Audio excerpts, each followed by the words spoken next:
কিছুই নাই। কিয়ামতের দিন এরকম কিছু বান্দা থেকে যাবে গুনাহগার, যারা এখন আর যাওয়ার কোনো ব্যবস্থা নাই জান্নাতে। এবার আল্লাহ কি বলবেন জানেন? قالوا أتجعل فيها من يفسد فيها ويسفك الدماء। আল্লাহ বলবেন, ও আমার ফেরেশতারা, তোমরা দুনিয়াতে যখন আমি আমার প্রতিনিধি বানাবো পাঠাবো, তখন তোমাদের কাছে পরামর্শ করেছিলাম, তোমরা বলেছিলা আতাজআলু ফিহা মান ইউফসিদু ফিহা ওয়া ইয়াসফিকুদ দিমা। আল্লাহ আপনি তাদেরকে প্রতিনিধি বানাইয়া পাঠাইবেন, তারা দুনিয়াতে মারামারি করবে, গঞ্জাম করবে, কাজ্জা করবে, রক্তপাত করবে, পাঠাইয়েন না। আমার আল্লাহ বলে, ফেরেশতারা তোমরা আমার বান্দাদের গীবাত করছো, আমি আল্লাহ পাঠাইতে চাইছি, তোমরা পাঠাইতে নিষেধ করছো। পাঠানের আগেই তোমরা ভাঙ্গানি দিছো, গীবাত করছো, আমার বান্দার দোষ চর্চা করছো যে আল্লাহ মারামারি করবে, এইটা করবে, এইটা করবে, এগুলো দোষ না।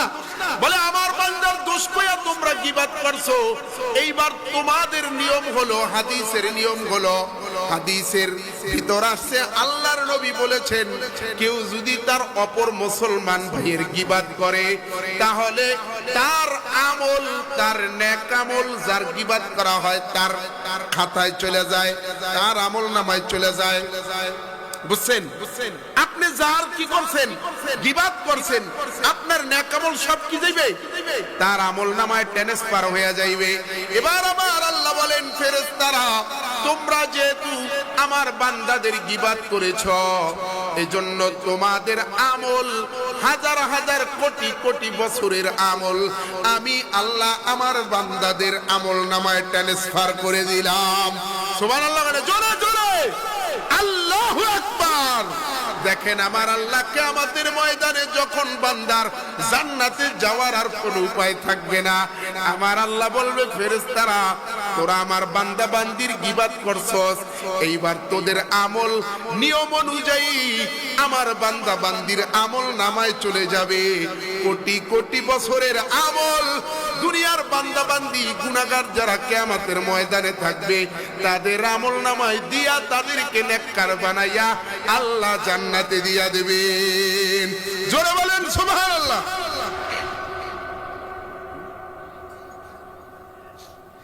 আরে ভাইরা আমার, বাবাজিরা আমার, এজন্য আপনি আমি যত গুনাহ করছি, এইবার তওবা করব, জীবনে আর কোনো গুনাহ করব না, জীবনে আর কোনোদিন নামাজ ছাড়ব না, জীবনে আর কোনোদিন মদ গাঞ্জা খাবো না।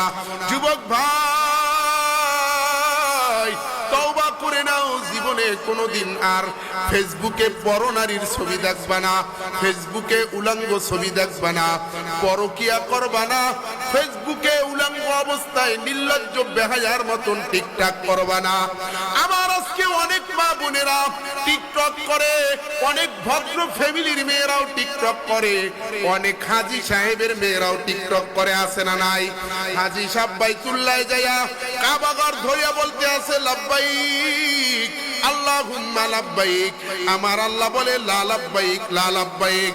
নাফরমান দুনিয়ায় তোর মাইয়া রাস্তায় বের হয়ে টিকটক করে, আর তুই আমার কাছে আইয়া লাব্বাইক কস, তোর লাব্বাইক আমি কবুল করলাম না।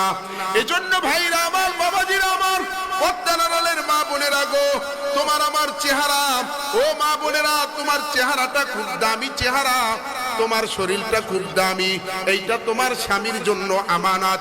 তুমি বাংলাদেশের কোনো জাতীয় সম্পদ নয় যে মানুষকে ফেসবুকে টিকটকে তোমার চেহারা দেখাইতে হবে। খবরদার, পর্দার আড়ালের মা বোনেরা এটা করবা না, বেপর্দায় রাস্তায় হাঁটবা না, পেট পিট বাইর কইরা রাস্তায় হাঁটবা না। এ ভাইরা আমার, এ আমার পর্দার আড়ালের মা বোনেরা, ওই যে ইন্ডিয়ার একটা ঘটনা, এক আল্লাহর বান্দা রাখাল চকে যাইয়া কাজ করতে আসে, কাজ করার সময় এবার নামাজের আযান হয়ে গেছে, আল্লাহর বান্দা কোথায় নামাজ পড়বে, নামাজের জায়গা খুঁজতে আসে। হঠাৎ দেখে পাশে একটা বাগান দেখা যায়, ওই বাগানের ভিতর আল্লাহর বান্দা নামাজ পড়তে চলে গেছে। আসলে ওই বাগানটা ছিল একটা কবরস্থান। আল্লাহর বান্দা গামছাটা বিছায়া নামাজে দাঁড়াই গেছে।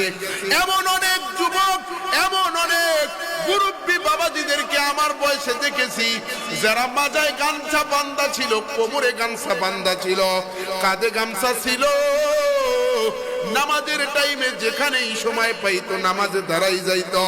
কিন্তু আজকের যুগের মুসলমান মসজিদের সামনে উপরাইয়া চিত্তুরাইয়া পড়ে, কিন্তু ভিতরে ঢুইকা নামাজ পড়ে না।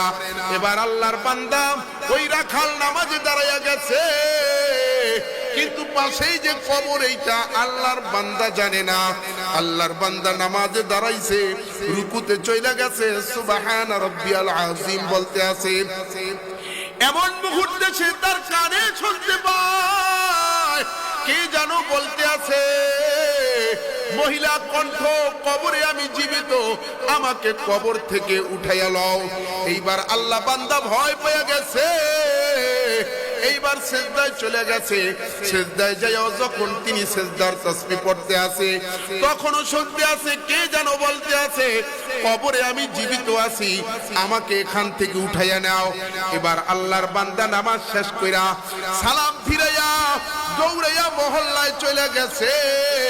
মহল্লায় যাইয়া লোকজনদেরকে খবর দিছে, অমুক জায়গায় অমুক কবরে একটা মানুষ জীবিত আছে, বারবার কবর থেকে আওয়াজ আসতে আছে।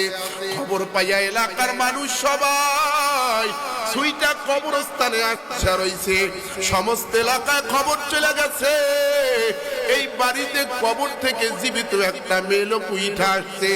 হাজার হাজার মানুষ দেখার জন্য চলে আসছে। এবার আল্লাহর বান্দির মা ডেকে ডেকে বলতে আছে, এই আমার কন্যা, তোমার চেহারার কাপড় একটু সরাও, আমি তোমাকে একটু দেখব। কতদিন হলো তুমি কবরে গেছো, তোমাকে দেখি না। এবার মেয়েটা বলতে আছে, মা জননী,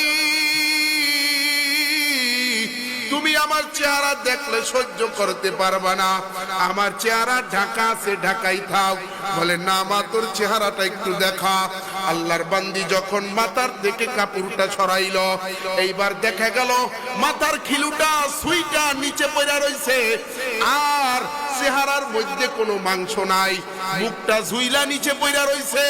আল্লাহু আকবার। জাহান্নামের আযাব জাহান্নাম থেকে আসছে, জাহান্নামের শাস্তি ভোগ কইরা দুনিয়ায় আসছে।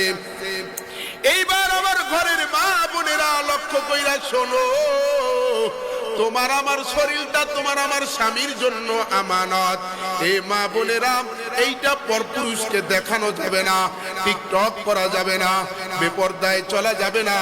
ফাতেমা রাদিয়াল্লাহু তাআলা আনহার ঘরে কাপড় ছিল না, বিনা কাপড়ে অনেক কষ্ট কইরা কুরআন চিরা ফরা কাপড় তালি দিয়া পড়ছে, তারপরও কোনোদিন নামাজ ছাড়ে নাই। আর আজকের দিনের মা বোনেরা ঘরে শত শত কাপড় চুপুর, ওয়ারড্রোব আলমারি ভরা, কিন্তু নামাজ পড়ে না, ঠিক কিনা? আমার আপনার নবী কন্যা ফাতেমা 2 রাকাত নামাজে সারা রাত লাগাইয়া দিছে, 2 রাকাত নামাজে সারা রাত বইয়া নামাজ পড়ছে।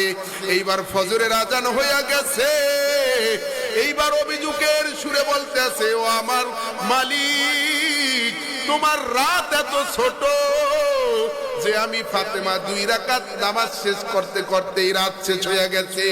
আর তোমার আমার ঘরের মা বোনদের রাত শেষ হয় মোবাইলে টিকটক দেখতে দেখতে, তোমার আমার ঘরের মা বোনদের রাত শেষ হয় ওই যে টিভিতে হিন্দিয়ান সিরিয়াল দেখতে দেখতে, ঠিক কিনা?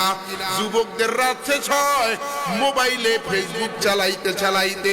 সারা রাত যুবক ঘুমায়া ঘুমায়া ফেসবুক চালায়, মোবাইলে অন্য মেয়ের সাথে চ্যাটিং করে, অন্য মেয়ের সাথে কথা বইলা সারা রাত কাটায়, সকালে সারা দিন ঘুমায়।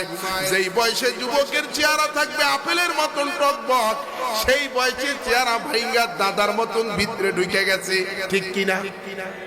কেন? বলে ওই যে সারা রাত সজাগ থাকে, কবিরা গুনাহ করে।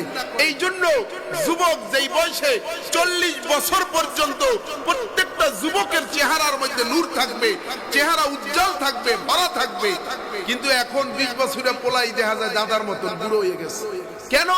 বলে মোবাইলে পর্নোগ্রাফি দেখা মাস্টার ভিশন করে, হস্তে মিথুন করে, জায়গায় বেজায়গায় যাইয়া অপকর্ম কইরা জীবনটাকে ধ্বংস করে দিছে যুবক, ঠিক না বেটি?